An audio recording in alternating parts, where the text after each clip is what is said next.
Protein நிறைய நிறைஞ்ச vegetables சேர்த்து ஒரு ருசியான அடை தோசை எப்படி செய்யலான்னு பார்க்கலாம். 1 கப்பு அரிசிக்கு 1 கப்பு பருப்புங்கிற மெஷர்மெண்ட்டில் 2 மணி நேரம் ஊற வச்சு எல்லா பருப்பும் சேர்த்து ஊற வச்சுக்கிங்க. கழுவி அது கூட இஞ்சி, பூண்டு, பச்சை மிளகாய், காஞ்ச மிளகாய், சோம்பு எல்லாம் சேர்த்து நல்லா கொஞ்சம் கரகரப்பாக அரைச்சி எடுத்துக்குங்க. தேவையான அளவு உப்பு சேர்த்துக்குங்க. 2 பெரிய வெங்காயம் ஸ்லைஸாக நறுக்குனது, 1 கைப்பிடி அளவு கோஸு நறுக்குனது, 2 கேரட்டு, 1 கைப்பிடி அளவு முருங்கைக்கீரை எல்லாத்தையும் மிக்ஸ் பண்ணி கொடுத்து தவாவை காய வச்சு கொஞ்சம் மொத்தமான சைஸில் ஊற்றி எடுத்துக்குங்க.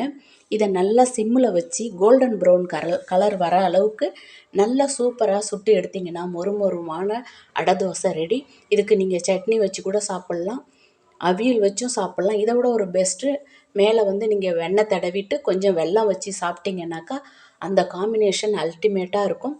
ரொம்ப சிம்பிள், டேஸ்ட்டு வேறு லெவலில் இருக்கும். மிஸ் பண்ணாமல் ட்ரை பண்ணி பாருங்கள்.